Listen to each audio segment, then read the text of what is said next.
Pokoknya rompuk bukan topeng kungan bukan top wonten pakai panggilan kau tapi visuanmu sakit pipa pertangan dikantung sipun Prabu Boko kemarin ing tengah cuma dong jauh loh semantan ugi ulo ibate parang ngabdipun bendopati cuma dong jauh kabeh wadya basa penegane tata wonten jauh nopo jauh sapa ingkang sedulur Prabu Boko jeneng suku Duluma menaning kabangan mana hilang kabeh wadya bala kudu dherekake mana hilang kudu ditepuk aja nganti ana wadya mana hilang sing metu saka kabangan kok ngaten iya sampe keparipun dadi nyiapake wadya bala bintang ropo wae pancawa bangsa Bayu budal dia iki wah kene jauh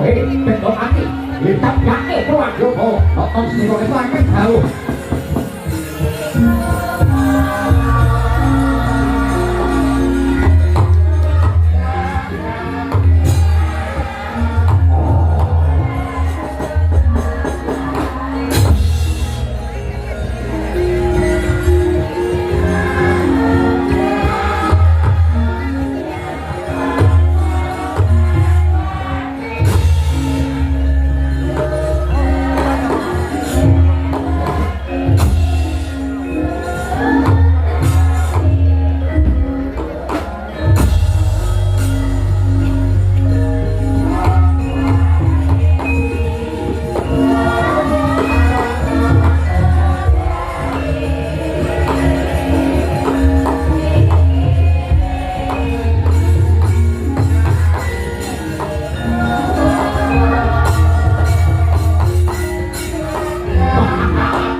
Ingkang baken menika panjenengan kayane Kang Putra menika kraos wonten mriki.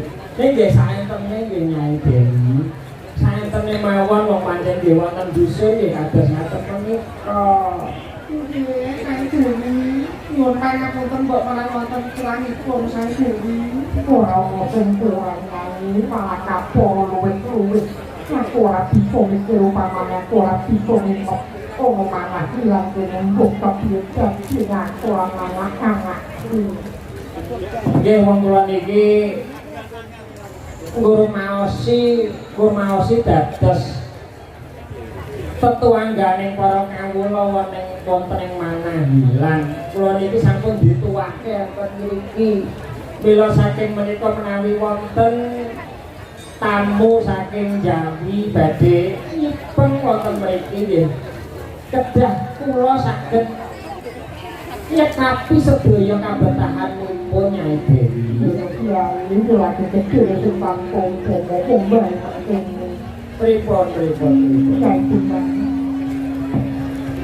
Tak sawang liwet kong dino tulung bulan ikut pilek lawan pajak dan puasan ini ulawan alang-alang mangan dan beri tak sawang keluar tau puri sajak lomobang singapun untuk dirasani yai sing kepancen kuwi gerak bentuk sing kok pikir lompo goreng ya kanjak lombok menawati salah anak-anak ini kabeh pengen sanjang jalaran yang yai cuma susah bisa ngompet ora kepenak kuya kuopok yo kabeh pangen aku mampang ngomong kene yai nuwun sewu ampun ngantos lebet anggenipun menggalih Nyai Dewi mboten wonten menapa-menapa saestu mboten wonten menapa-menapa nakal kula menika sampun sepuh nyatanipun menika nggih wonten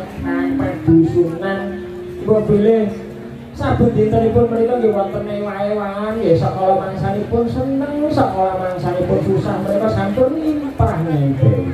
Nyai ngandung jadinya ngoponan. Nah, kan yo nyai dewi. Nyi. Pundi? Karo ngomong apa? Matur napa wontenipun kok itu, Pak? Ora kena. Loh. Ora kena, kowe ora kena mikir apa-apa. Mung bangune ngene. Nuwun sewu Nyai Dewi, Kepiye, Kyai? panjenengan sampun kraos wonten mriki. Aku wis kelasan mapan ora lagi ya. Yen sampeyan sampun kraos wonten mriki malah babar pisan. Kula pasrahaken manah hilang dumateng paduka kaliyan ingkang putra. Kyai, Pripun? perhatian wae luwih becik kowe kanggo panane pengen dipo panane jalaran. Para sepuh padha paring jago. Pripun? Yen wong jagung nganti luwih saka setengah kilo sing wis mangking dadi kulawan kula Kyai. Jajaku nang kene wis tau waktu iki dudu japan langkah ambil blok kulawan manah hilang. Wong ngaten. Ora nyate persopyo yo Kyai. Nggih. Ning nyuwun pangapunten mila kula kala wau sampun matur kaliyan paduka Nyai Dewi. Menawi paduka sampun kraos wonten mriki kula pasrahaken mangahilan dhateng paduka kaliyan ingkang putra. Kula ngaten. Namung saderengipun kula matur nyuwun pangapunten lan sampun dadosaken penggalian paduka Nyai Dewi. Yo ora dadi kula kaya pokok pinggir Kyai. Manahilan menika ke bawah keraton Ngeka Cakra. Lah, Ratu Ngeka Cakra menika ingkang jejuluk Sang Prabu Bakasura, nggih Sang Prabu Baka. Niku karemane mangsa daging manungsa.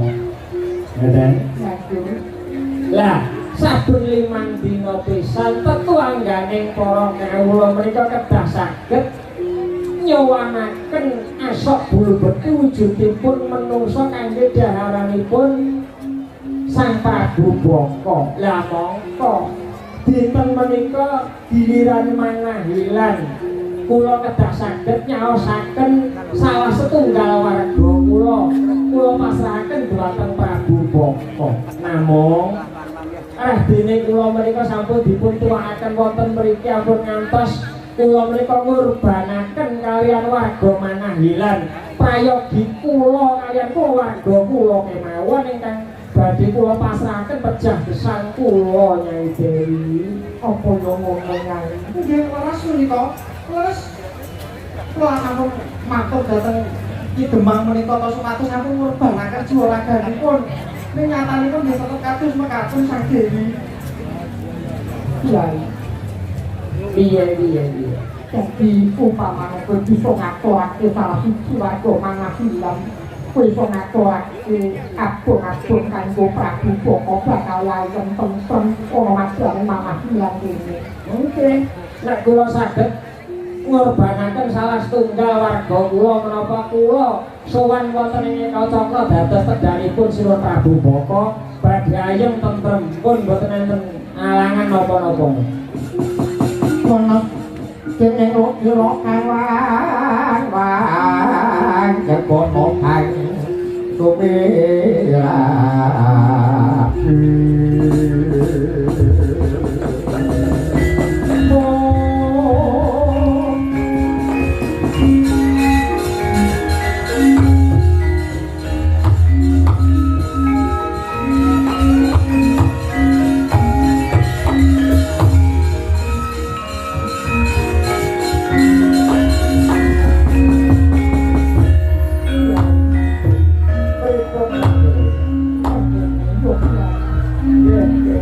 Terus puju-puju Pak, terus nuwun mriki. Nantinya aku terus ngomong kami sama sekolah aku bisa ditanggung jawab mungkin malam-malam malah kabel si angin. Ojo naik gemang, ojo anak gampang lawan kumsat di tangan Prabu Baka. Aku yang itu ya. Loh, ampun. Ampun ngaten.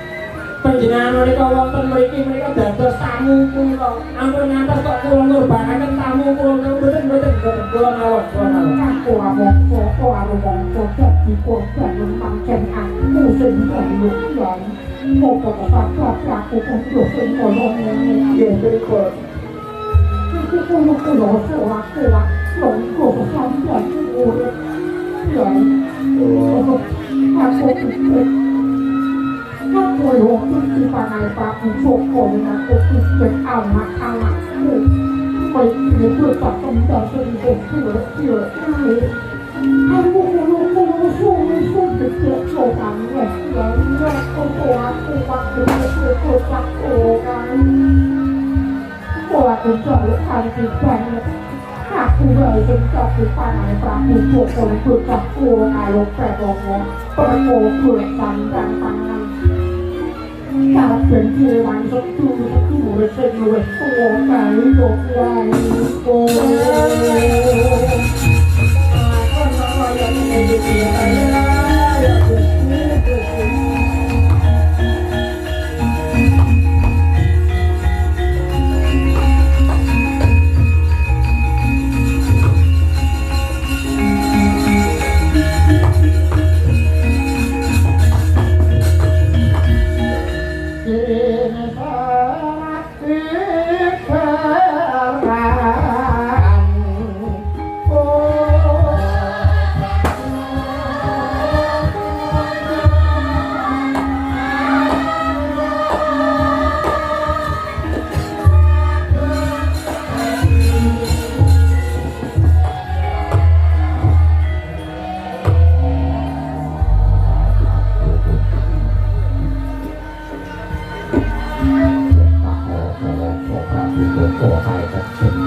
Niki kok malah bingung to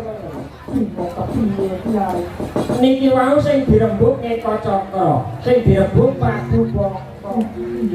bareng tangis-tangisan kok malah iki wong ngrebuk Ngastina, ngrembug Prabu, ngrembug ngrembug perang bareng niku wau. Janjane sampean niku sinten sampeyan?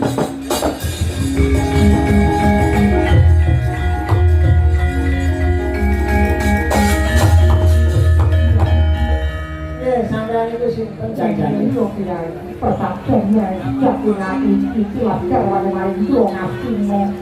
Tiwas kawan iki wong Prabu Padu Dewana wong dene iki dhewe kunti nang Joko dene bocah ni wong kaya anak-anakku para Pandhawa. Aduh, Sang Dewi, Sang Dewi. Nyai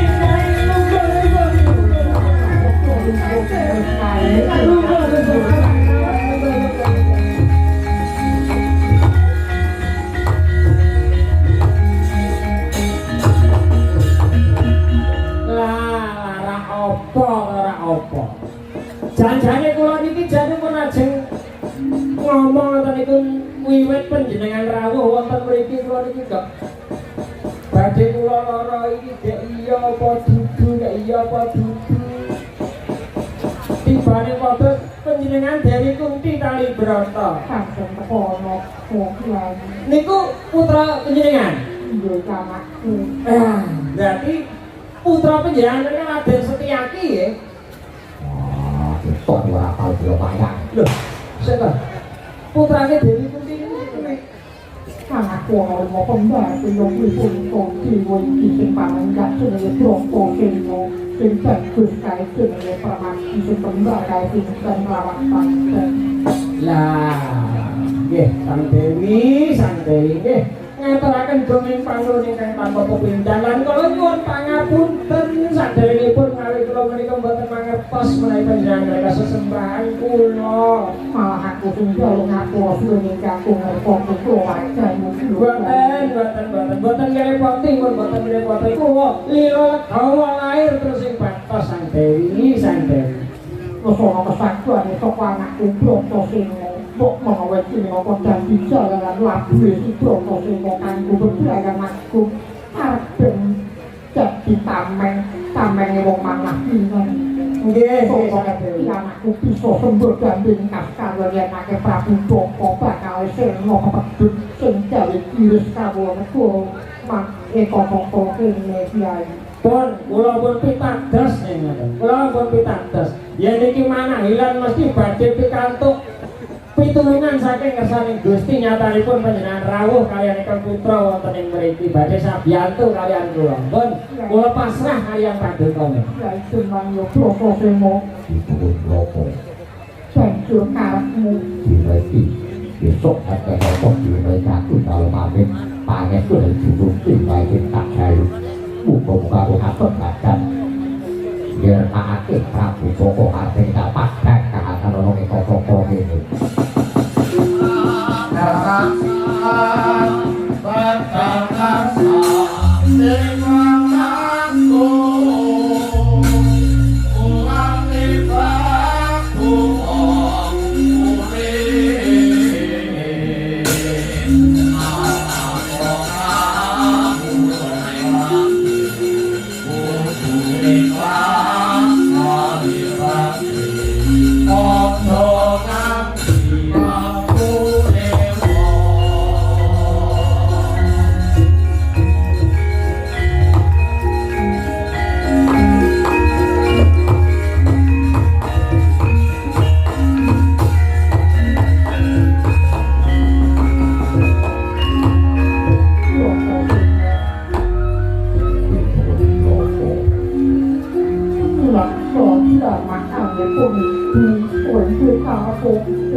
Jaga Tuhan sampai foto yang dan tapi yang tolong tapi yang thuộc của mình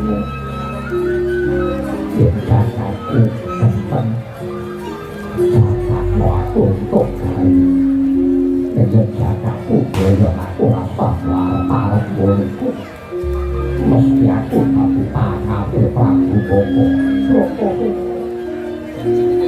thuộc pahlawan itu dibuatkan umat pernah cecok jualan lumayan tuan hitam dan sem berdasarkan pangan kami bumi menanggung kalau pulau susun dan yogyo pulau kopi ngomong menang pulau sumbu dan kawan pok sungan pulau kopi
ที่ทั่วโคเคนปังงาเสียงจุดประมาณโกโก้มีโกกาการวุ้งโลกโลกโลกที่สามถึงกับการยก di dalam kehidupan kalau aku bukan sedikit จนถึงมา Kula sang dewi เป็นตักมาลานานักมูสุโกลงเมริกาเกี่ยวกับเป็นวงบัดเปลี่ยนซ้ำถ้าเป็นเงินเสียดีกว่าบางที่ทั่วโคเคน nggih ngesokaken dawuh sang dewi nggih ngesokaken dawuh pun kula jagake mesti menangi จนบางวัน oh tapi barang karena darusan diri ตัวเราเป็นเด็กตัวเราจะปักมือเกี่ยวกับในวันงงวันโควิดด้วยวัน ini kan sing romo ulun pamit badhe nyarekaken para nem-neman ngombyong lampahe pun Raden Bratasena iya nggih tak pengesteni banyu iki pengestu kumaran kowe kabeh derek wat Madiun bolo kabeh nderekake ayo nyi kowe ndang blocone pasar iki syukuran kok